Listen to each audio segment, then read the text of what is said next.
So children, today we are going to start here with ICSE class 10. Subject is chemistry, and what we are going to do here is कि we will do 15 MCQs multiple choice question हम जो आपके 2023 के exam से में आए हैं उनको हम एक्सप्लेन करेंगे।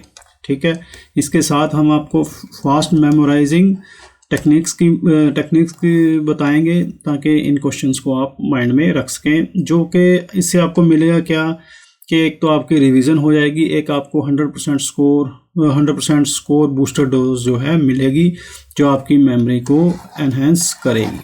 ठीक है, चलिए देखते हैं कैसे।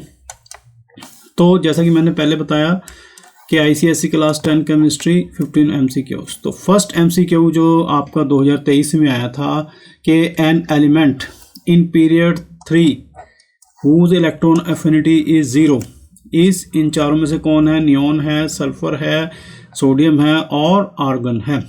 तो बच्चों इस क्वेश्चन का जो आंसर है वो है डी, दैट इज आर्गन। तो इस आर्गन तक हम पहुंचे कैसे? तो इसकी एक्सप्लेनेशन इज गिवन हेयर। तो यहाँ पर बच्चों कि हमें पता है कि argon is a noble gas. ठीक है, और इसमें याद रखने वाली क्या बात है, क्योंकि इसका जो है ऑक्टेट है वो कंप्लीट है, इसकी कॉन्फ़िगरेशन जो है कंप्लीट है। तो कॉन्फ़िगरेशन कंप्लीट होने का मतलब कि it does not accept electrons. ठीक है, तो हमारा क्वेश्चन क्या है, इसको माइंड में रखेंगे वेयर इलेक्ट्रॉन अफिनिटी इज 0, ऐसा बताना है इन चारों में से। तो यहाँ पर आपने याद रखना है कि जो पीरियड 3 है तो उसमें क्या है कि उसमें इलेक्ट्रॉन अफिनिटी 0 की कंडीशन है कि यहाँ पर नोबल गैसेस हैं, वो क्या हैं? स्टेबल हैं। यहाँ पे नो पेन नो गेन। ठीक है, सो नोबल गैसेस जो हैं अगर उनका ऑक्टेट कंप्लीट है they would never gain electrons, तो इलेक्ट्रॉन गेन नहीं होंगे। तो इसमें पीरियड 3 में जो नोबल गैस होगी क्या? आर्गन। ठीक है, तो जो इस वजह से हम जो है इस आर्गन के ऑप्शन पे पहुंचे हैं। ठीक है, कि argon is a noble gas with complete octet, so it will not accept electron, so its electron affinity would be 0। ठीक है, और ये भी याद रखना आपने कि last element of any period with has 0 electron affinity. Right, चलो नेक्स्ट में क्या है कि an element with the largest atomic radius among the following is an element with largest atomic radius whether it is carbon, nitrogen, lithium or beryllium। तो our answer would be C, lithium। तो explanation क्या होगी इसकी कि atomic radius जो है it decreases from left to right जाएंगे period में, तो ये जो है एटॉमिक रेडियस जो है डिक्रीज करेगा। सो लिथियम क्या है यहाँ पर? ये लेफ्ट मोस्ट है। ठीक है, तो largest radius among the following, तो लिथियम का है। तो अक्रॉस ए पीरियड ऐसा क्यों होता है? क्योंकि अक्रॉस ए पीरियड जो है साइज डिक्रीज होता है। तो लेफ्ट मोस्ट एलिमेंट जैसा कि मैंने आपको ऊपर बताया तो दैट इज लिथियम। ठीक है, largest atomic radius is lithium from the above options.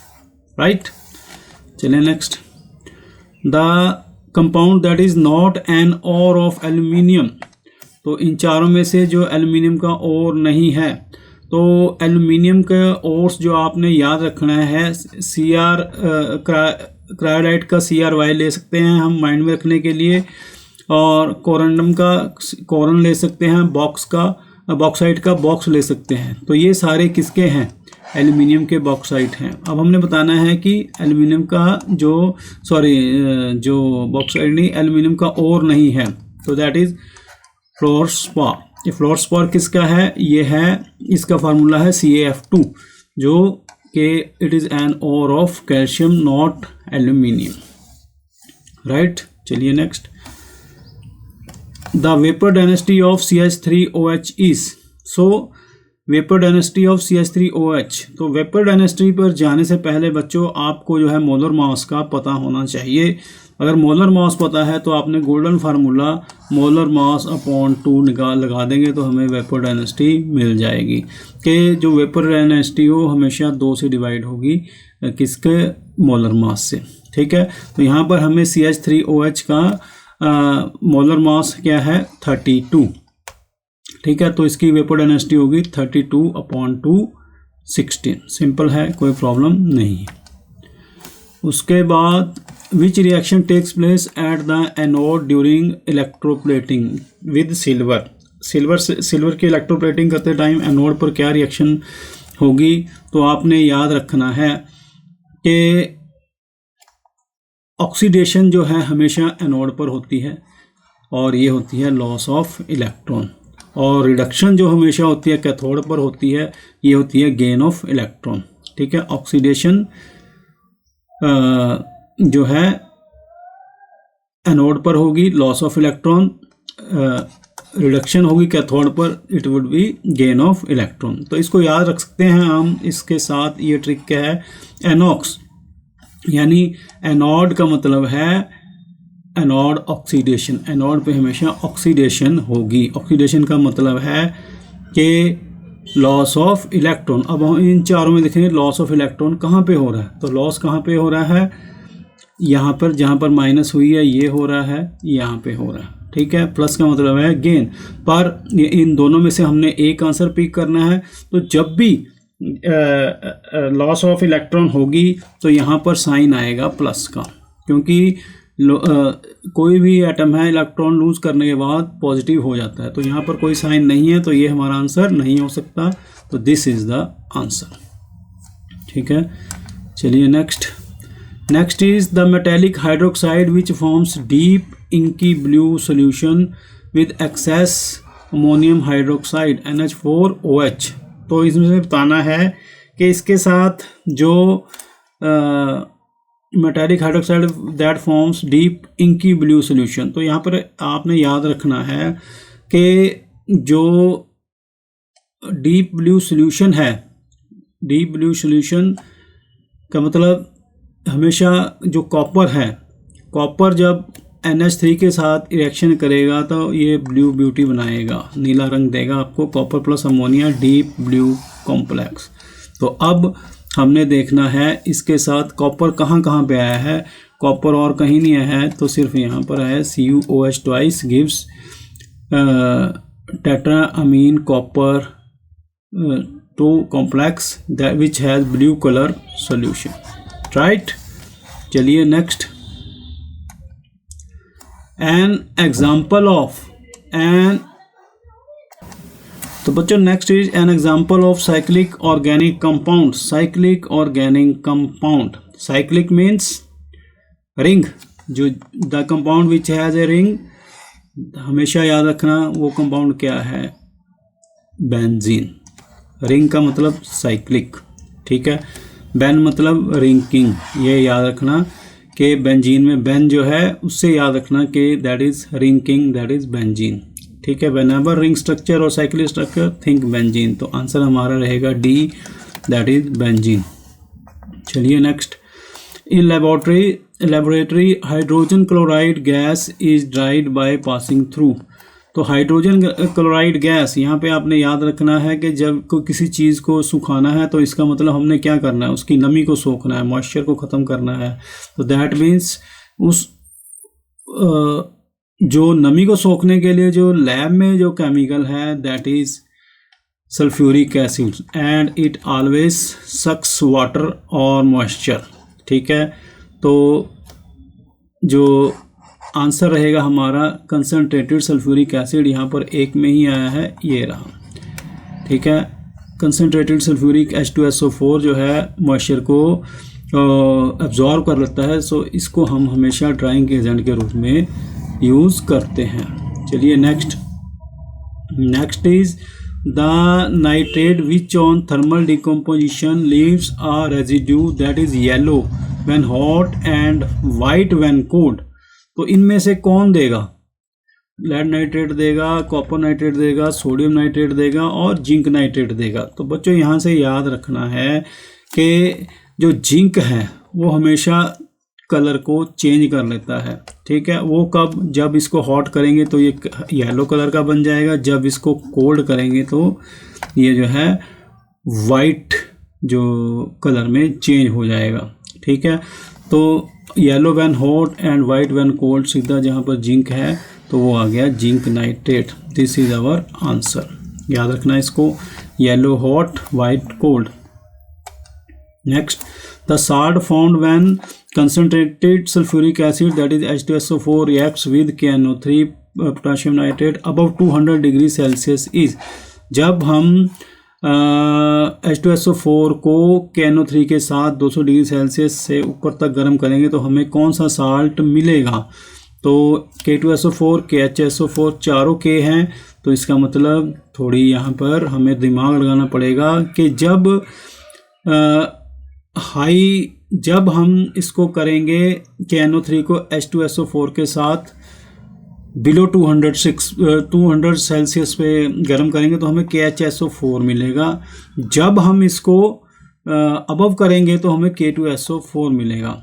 तो इसका मतलब है कि जब हायर टेम्परेचर होगा तो हमें मोर स्टेबल साल्ट मिलेगा।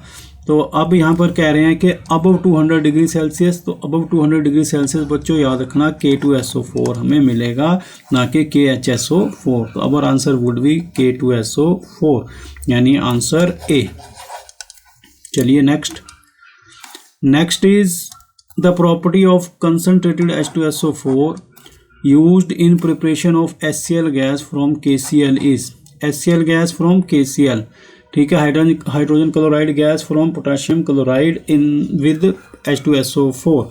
तो हमें यहाँ पर क्या मिलेगा, ये dehydrating property, oxidising property, acidic और नॉन वोलाटाइलिक नेचर। तो हमेशा आपने याद रखना है कि strong and non volatile acid जो है किसको पुश कर देता है, वीक एसिड को पुश कर देगा, वीक एसिड को आउट कर देगा वो। तो स्ट्रॉन्ग जो नॉन वोलाटाइल एसिड है वो है H2SO4, ये HCl को जो है आउट कर देगा रिएक्शन से, ठीक है। तो इसका मतलब क्या हुआ कि नॉन वोलाटाइल एसिड जो जिसकी नेचर होगी वही हमें वही जो है इसकी H2SO4 की प्रॉपर्टी है। चलिए next is the hydrocarbon found when sodium propanoate is heated with soda lime. तो जब सोडियम प्रोपेनोएट को सोडा लाइम से के साथ गर्म करते हैं तो हाइड्रोकार्बन जो मिलेगा हमें वो क्या होगा, मीथेन, इथेन, प्रोपेन, ब्यूटेन।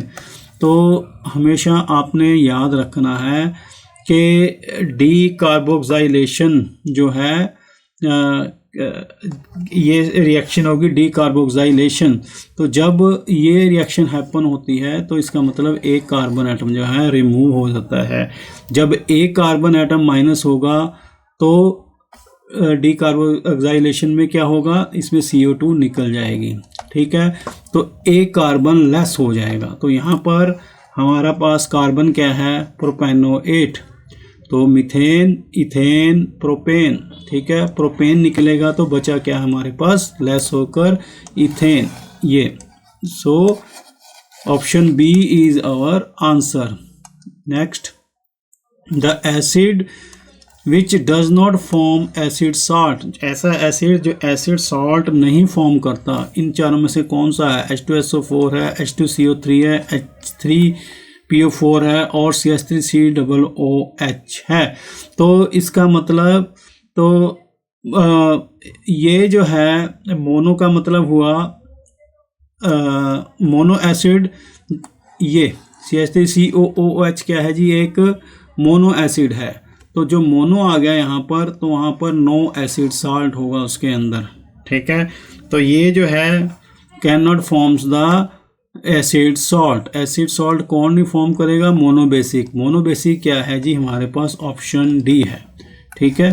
तो CH3COOH ऐसा है जो ये एसिड सॉल्ट नहीं फॉर्म कर सकता, क्योंकि ये मोनोबेसिक है। Number 14, the general formula of saturated hydrocarbons, ये आपको रटा होना चाहिए। सैचुरेटेड हाइड्रोकार्बन्स का जनरल फार्मूला CnH2n+2, ये तो option A is our answer. तो ये जो आपको पता ही है एल्केन का सीरीज फार्मूला है और इस फार्मूले को आपने रटना है। एल्केन का मतलब है 2n+2, बस 2n+2 जहाँ पर है वो क्या है, सैचुरेटेड हाइड्रोकार्बन्स है। चलिए next, the indicator which turns pink in alkaline solution is, जो कि एल्केलाइन सोल्यूशन में पिंक बन जाता है। मिथाइल ऑरेंज है, लिटमस है, स्टार्च है और फिनोल्फथलीन है। तो इसका सिंपल सा एक वो याद रखना है कि फिनॉल का मतलब होता है पिंक इन बेस। फिनोल्फथलीन जो है एसिड कलरलेस होगा, इसका जो बेस है इसका पिंक होगा। ठीक है, तो आंसर रहेगा हमारा फिनोल्फथलीन। ठीक है, colourless acid pink in base. तो बच्चों ये जो है आपके 2023 के 15 जो है MCQs हमने आपको विद डिटेल्स आपको समझा दिए हैं, ताकि आप इनमें से कुछ भी आए आप और इसको आप एग्ज़ाम में 2026 के एग्ज़ाम में कोई आ जाए तो आप उसको सॉल्व कर सकते हैं और जो हिंट दिए हैं उनसे भी आप फ़ायदा उठा सकते हैं। ठीक है, देखते रहें अव्वल एकेडमी ऑफ एजुकेशन। अगले वीडियो में फिर मिलेंगे कुछ नए चीज़ के साथ।